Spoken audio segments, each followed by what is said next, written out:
بات بہت معمولی تھی۔ میں نے انہیں 5 بجے کا وقت دیا تھا، نوجوان 6 بجے پہنچے۔ میرے پاس وقت کم تھا۔ میرے ایک دوست نے 6:15 بجے آنا تھا اور 7 بجے میں نے ریکارڈنگ پر جانا تھا۔ میں نے ان سے عرض کیا کہ آپ کے پاس 15 منٹ ہیں، آپ ان 15 منٹوں میں جو گفتگو کر سکتے ہیں آپ کر لیجئے۔ میری بات انہیں پسند نہیں آئی۔ ان کے چہروں کا رنگ بدل گیا۔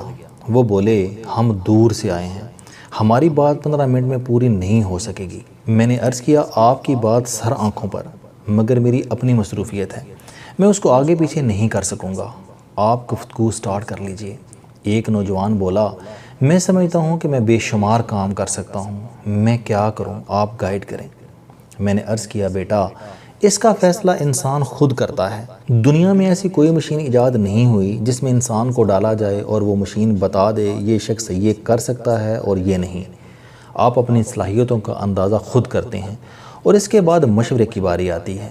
وہ نوجوان خاموش ہو گیا۔ دوسرا بولا، مجھے لکھنے کا شوق ہے، میں اچھا لکھاری کیسے بن سکتا ہوں؟ میں نے پوچھا، کیا آپ کتابیں پڑھتے ہیں؟ اس نے فوراً جواب دیا، ہاں لیکن زیادہ نہیں۔ میں نے پوچھا، آپ کی عمر کتنی ہے؟ اس نے جواب دیا، 22 سال۔ میں نے پوچھا، آپ نے ان 22 برسوں میں کل کتنی کتابیں پڑھی؟ اس نے جواب میں کتابیں گننا شروع کر دیں۔ نوجوان نے قرآنی قاعدے سمیت کل 7 کتابیں پڑھی تھیں۔ میں نے جواب دیا، بیٹا پھر آپ اچھے لکھاری نہیں بن سکیں گے۔ اس نے پوچھا، کیوں؟ میں نے عرض کیا، لکھنے کے لیے پڑھنا ضروری ہے اور آپ مطالعہ نہیں کرتے۔ تیسرے نوجوان نے پوچھا، میں اپنی کمیونیکیشن سکل کیسے امپروو کر سکتا ہوں؟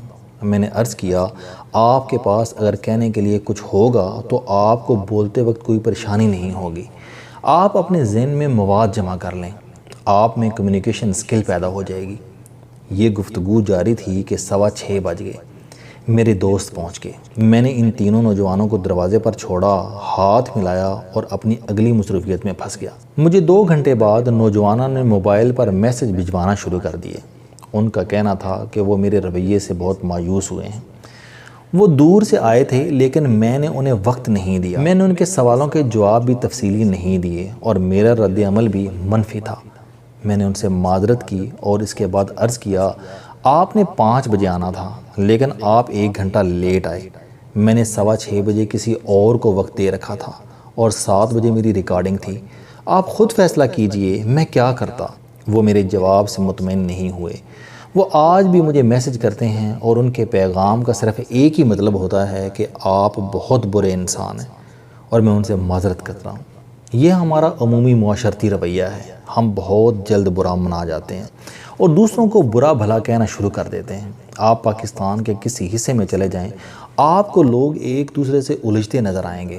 آپ کو لوگ گلیوں، بازاروں اور سڑکوں پر ایک دوسرے سے دست و گریباں بھی دکھائی دیں گے، اور آپ کسی محفل میں چلے جائیں، آپ کو وہاں بھی لوگ لوگوں کے بارے میں برے ریمارکس دیتے نظر آئیں گے۔ ایسا کیوں ہے؟ اس کی واحد وجہ برداشت کی کمی ہے۔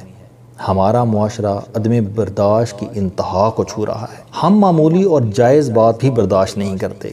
ہم عدم برداشت کی وجوہات میں پڑنے کے بجائے اس کے حل کی طرف آتے ہیں، کیونکہ ہمارے گرد آباد ہزاروں لاکھوں لوگ عدم برداشت کی نشاندہی تو کرتے ہیں لیکن کوئی اس کا حل نہیں بتاتا۔ میں بھی صرف نشاندہی کر کے آپ کا وقت ضائع نہیں کرنا چاہتا، چنانچہ ہم حل کی طرف آتے ہیں۔ ہم اگر اپنی زندگی میں 3 کام کر لیں تو ہماری برداشت میں اضافہ ہو جائے گا۔ ہم دوسروں سے الجھنا اور دوسروں کو برا بھلا کہنا بند کر دیں گے۔ ہم اگر اپنی کمیونیکیشن امپروو کر لیں، ہم اگر دوسروں سے مخاطب ہونے سے قبل پوری تیاری کر لیں تو ہماری برداشت میں اضافہ ہو جائے گا۔ مثلا ہم اگر اسٹوڈنٹ ہیں اور ہم استاد سے مخاطب ہو رہے ہیں تو ہم اپنا سوال تیار کر لیں۔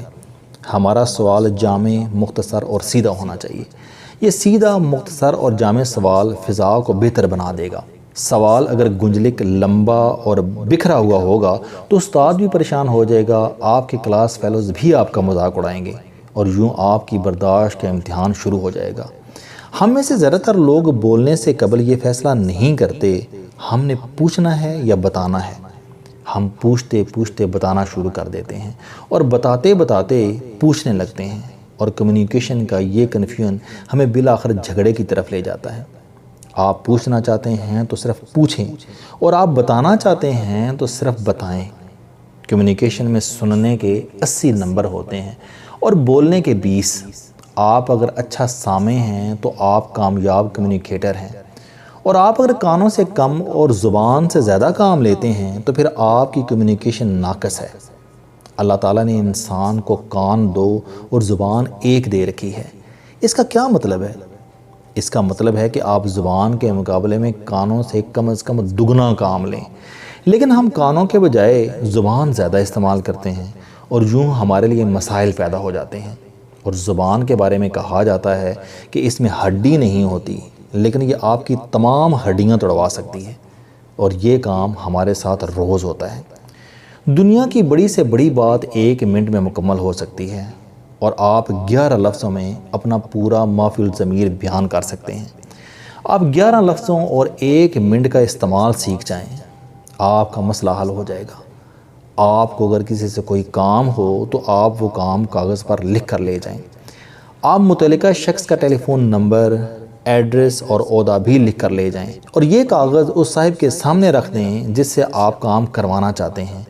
آپ کے کام کے امکانات 90% ہو جائیں گے۔ موبائل پر جب بھی پیغام بھجوائیں اپنا نام ضرور لکھیں۔ وائس میل میں بھی اپنا نام ریکارڈ کروائیں، کیونکہ بعض اوقات ریکارڈنگ میں خرابی کی وجہ سے دوسرا شخص آپ کی آواز شناخت نہیں کر پاتا، اور موبائل سیٹ میں خرابی یا سیٹ تبدیل ہونے کی وجہ سے اکثر اوقات دوسرے شخص کی کانٹیکٹ لسٹ کام نہیں کرتی، اور یوں کمیونیکیشن گیپ پیدا ہو جاتا ہے۔ اور آخری ٹپ، مطالعے اور مشاہدے کے بغیر اچھی کمیونیکیشن ممکن نہیں۔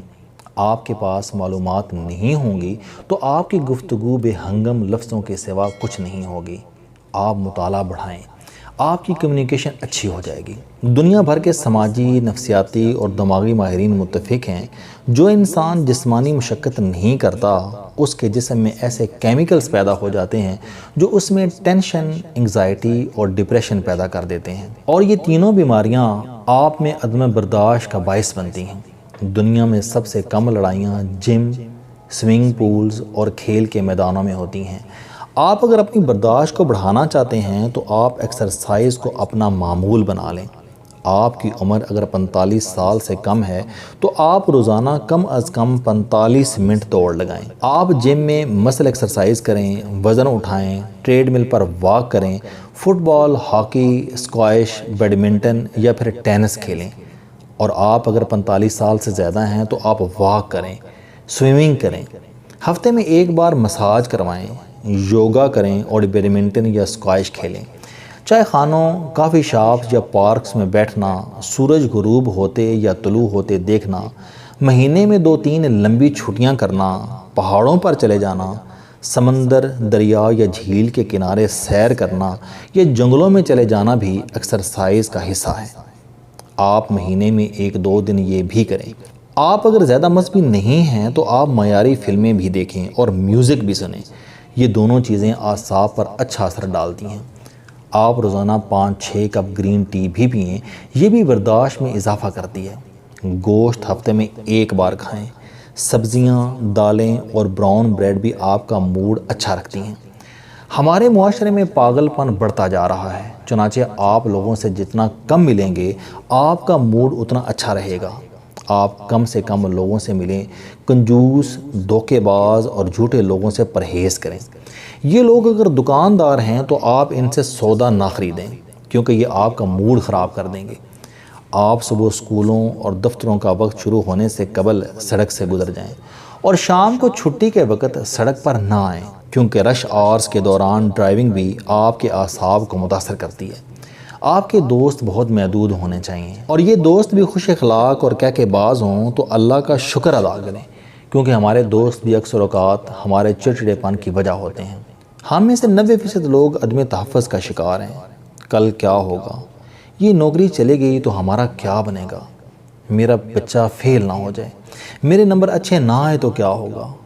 بم نہ پھٹ جائے، چھت نہ گر جائے، گاڑی میں پٹرول ختم نہ ہو جائے، میرا ویزا منسوخ نہ ہو جائے، باس ناراض نہ ہو جائے، چوری نہ ہو جائے، ڈاکہ نہ پڑ جائے، ٹیکس والے نہ آ جائیں، تربوز کھا کر پانی پی لیا، مجھے ہیضہ تو نہیں ہو جائے گا، بیگم ناراض ہو جائے گی، لوگ میرے کپڑوں کا مذاق تو نہیں اڑائیں گے، اور پتہ نہیں میری نمازیں قبول بھی ہوں گی یا نہیں۔ یہ سارے شک، یہ سارے اعتراضات احساس عدم تحفظ کا ثبوت ہیں۔ ہم جب عدم تحفظ کا شکار ہوتے ہیں تو ہم چڑچڑے ہو جاتے ہیں اور یہ چڑچڑاپن ہماری برداشت کو کھا جاتا ہے۔ عدم تحفظ سے نکلنے کے بھی دو طریقے ہیں۔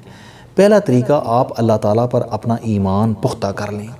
یہ بات پلے باندھ لیں کہ دنیا میں ہر کام اللہ تعالیٰ کی مرضی سے ہوتا ہے اور اللہ تعالیٰ کسی انسان کے لیے کبھی برا نہیں کرتا۔ یہ ایمان آپ کو اندیشوں کے سیاہ جنگل سے نکال لے گا۔ دو، ہمارے عدم تحفظ کا 80% حصہ معیشت، 10% صحت اور 10% رشتوں سے وابستہ ہوتا ہے۔ آپ اپنے کام کو 80% اہمیت دیں اور صحت اور رشتوں کو 10% وقت دیں، آپ عدم تحفظ سے نکل آئیں گے۔ اپنی آمدنی کو 4 حصوں میں تقسیم کریں، 2 حصے خاندان پر خرچ کریں، 1 حصہ اپنی ذات پر لگائیں اور 1 حصہ بچت کریں۔ بچت کو سرمایہ کاری میں تبدیل کرتے رہا کریں۔